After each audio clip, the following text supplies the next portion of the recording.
กองประชุมคณะกรรมการชายแดนลาวเมียนมาคันเขตแขวงครั้งที่ 12 ได้จัดขึ้นและอัดลงด้วยผลสำเร็จอันจบงามในวันที่21-22 พฤศจิกายน 2024 นี้อยู่ที่แขวงทาคิเล็กประเทศเมียนมาซึ่งฝ่ายลาวนำโดยทานพันเอกท้องไข่ศิญราชหัวหน้าการทหารกองบัญชาการทหารแขวงบ่อแก้วหัวหน้าคณะกรรมการชายแดนลาวเมียนมามีทานพลจตวาอินสมธรรมศิลป์หัวหน้ากองบัญชาการปกส.แขวงหลวงน้ำทาและฝ่ายเมียนมานำโดยทานพันโทตาลไลวินรักษาการหัวหน้ากองบัญชาการทหารแขวงทาคิเล็กกองทัพภาค3เดือนประเทศเมียนมามีคณะกรรมการชายแดนแห่งชาติคณะกรมพัวพันต่างประเทศกรมทหารชายแดน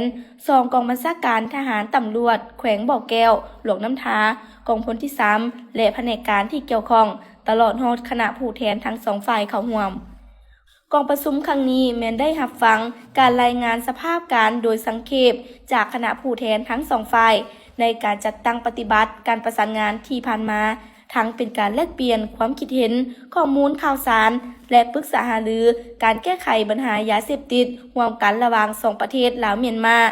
ซึ่งที่ผ่านมาเห็นว่าทั้ง2ฝ่ายได้ตั้งหน้าและเอาใจใส่จัดตั้งผันขยายแผนการร่วมมือระหว่างชาติเป็นประจำและได้มีการสกัดกั้นแก้ไขจับกุมผู้กระทำผิดค้าขายยาเสพติด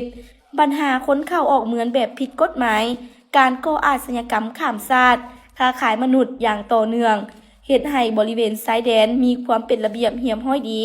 นอกนี้กองประชุมก็ยังได้ปรึกษาหารือและมีความเป็นเอกภาพกันในหลายเนื้อในหลายปัญหาที่สำคัญ